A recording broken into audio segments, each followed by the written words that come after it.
लोकसभा चुनाव के दौरान बीजेपी को पूरे देश में 100% रिजल्ट देने वाले राज्य मध्य प्रदेश का दबदबा मोदी कैबिनेट में भी दिखाई दिया। प्रदेश के कद्दावर नेताओं को बड़े मंत्रालय भी मिले।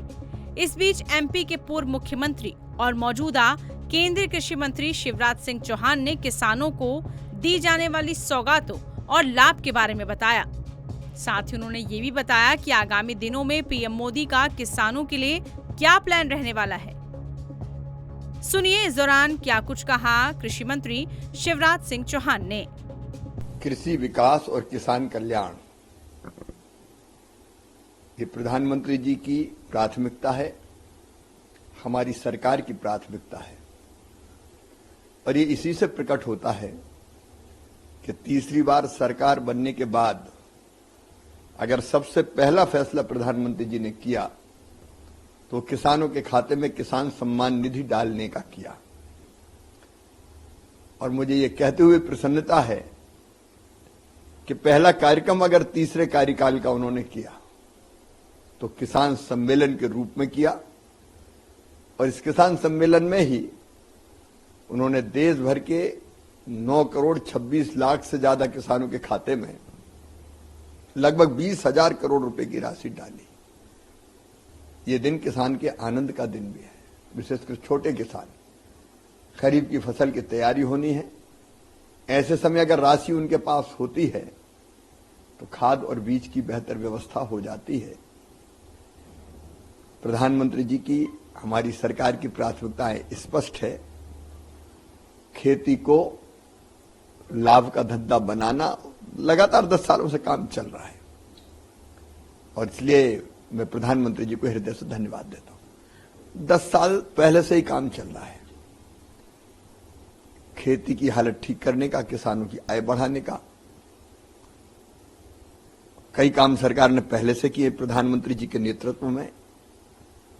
100 दिन की कार्य योजना भी तैयार है, फिर 5 साल की कार्य योजना और 2047 विकसित भारत का लक्ष्य प्राप्त करने के लिए कृषि का रोड मैप क्या होगा उस पर भी हम तैयारी कर रहे हैं।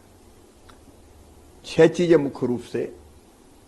1, प्रति हेक्टर उत्पादन बढ़ाना। 2, उत्पादन की लागत घटाना। 3, उत्पादन के ठीक दाम उनको देना। 4, नुकसान अगर हो जाए तो नुकसान की भरपाई करना।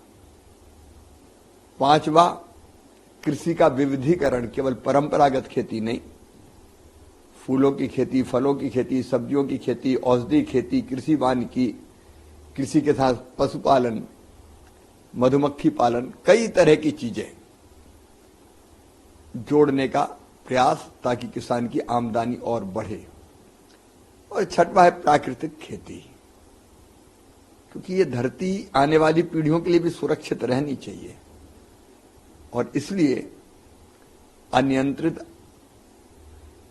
केमिकल फर्टिलाइजर का उपयोग धरती के स्वास्थ्य को नुकसान पहुंचा रहा है। इसलिए उत्पादन भी ना घटे, लागत भी कम हो जाए और धरती का स्वास्थ्य भी बना रहे। इसके लिए हम लोग काम कर रहे हैं और कई तरह की योजनाएं इन्हीं लक्ष्यों को ध्यान में रख के, उत्पादन बढ़ाना, सिंचाई की कई योजनाएं, आधुनिक तकनीकी का प्रयोग, अगर लागत घटाना है तो सब्सिडी पर फर्टिलाइजर देना। अब कितना महंगा है फर्टिलाइजर दुनिया के देशों में, हम सस्ता फर्टिलाइजर दे रहे हैं।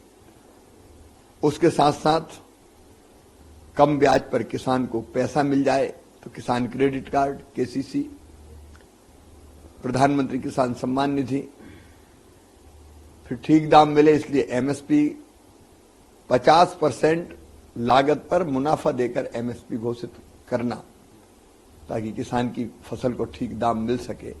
नुकसान हो जाए तो प्रधानमंत्री फसल बीमा योजना और उसके साथ साथ विविधीकरण और प्राकृतिक खेती, इस पर हम लोग जोर दे रहे हैं। टाइम्स नाउ नव भारत डिजिटल की रिपोर्ट।